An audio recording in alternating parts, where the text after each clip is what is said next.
बारिश detective inspector Arjun Sharma के कार्यालय की गंदी खिड़की से टकरा रही थी। ये उनके आज के दिन के लिए एक सटीक पृष्ठभूमि थी। जाने माने कला समीक्षक मिस्टर आलोक वर्मा का शव उनके शानदार पेंट हाउस में मिला था। उनकी छाती में एक पुरानी अनोखी पत्र खोलने वाली छुरी धंसी हुई थी। कोई जबरदस्ती प्रवेश नहीं, कोई हाथापाई नहीं, एक क्लासिक बंद कमरे का रहस्य। अर्जुन ने अपने पहले से ही बिखरे हुए बालों में हाथ फेरा। वर्मा एक ऐसे व्यक्ति थे जिनके कई दुश्मन थे। उनकी तीखी समीक्षाओं ने कई करियर बर्बाद कर दिए थे। संदिग्धों की सूची लंबी और विविध थी। असंतुष्ट कलाकार, प्रतिद्वंद्वी आलोचक, यहां तक कि एक दो परित्यक्त प्रेमी भी। उनकी प्रारंभिक जांच आलोक की बहुत छोटी पत्नी श्रीमती राधा वर्मा की ओर इशारा कर रही थी। उसे एक अच्छी खासी संपत्ति विरासत में मिलने वाली थी और उसकी अलीबाई देर रात का योग सत्र थोड़ी ज्यादा ही सटीक लग रही थी। लेकिन राधा अपनी शांत डिमीनर के बावजूद वास्तव में सदमे में लग रही थी। उसकी आंखों में एक दुख था जिसे अर्जुन एक नाटक के रूप में खारिज करना मुश्किल पा रहे थे।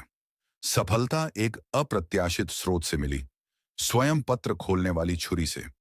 यह एक दुर्लभ टुकड़ा था जो एक निजी संग्रहकर्ता मिस्टर संजय खन्ना का माना जाता था। एक संघर्षरत कलाकार जिसका करियर आलोक वर्मा ने सालों पहले बेरहमी से कुचल दिया था। खन्ना को हाल ही में उनके स्टूडियो से बेदखल कर दिया गया था। वे कर्ज और निराशा में डूबे हुए थे।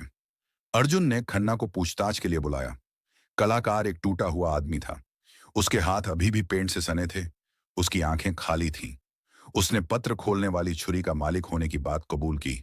दावा किया कि यह कुछ हफ्ते पहले चोरी हो गई थी। उसने उस रात वर्मा से मिलने की भी बात कबूल की, एक आखिरी मौका मांगने की उम्मीद में। उसने मुझ पर हंसा, इंस्पेक्टर, खन्ना ने गला रूंधते हुए कहा।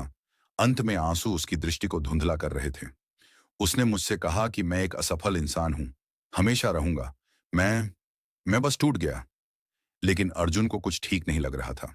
खन्ना का कबूलनामा जबरन लग रहा था, लगभग बहुत उत्सुक। अगर वह टूट गया था तो चोरी हुई पत्र खोलने वाली छुरी की कहानी क्यों? उन्होंने पेंट हाउस का फिर से दौरा किया। इस बार सूक्ष्म विवरणों पर ध्यान केंद्रित किया। उन्हें चमेली की हल्की गंध महसूस हुई, एक इत्र जिसे राधा वर्मा पहनती थीं। फिर उन्हें वह दिखा, पॉलिश की हुई महोगनी डेस्क पर एक छोटी, लगभग अदृश्य खरोंच जो किसी चीज को खींचने के अनुरूप थी। अर्जुन ने राधा का फिर से सामना किया। इस बार उनकी आंखों में चमक थी। श्रीमती वर्मा, उन्होंने शुरू किया, आपने कहा था कि आप योग क्लास में थीं, लेकिन अपार्टमेंट में चमेली की गंध और यह खरोंच, यह बताता है कि आप यहां थीं, शायद कुछ भारी चीज ले जा रही थीं। राधा का संयम आखिरकार टूट गया।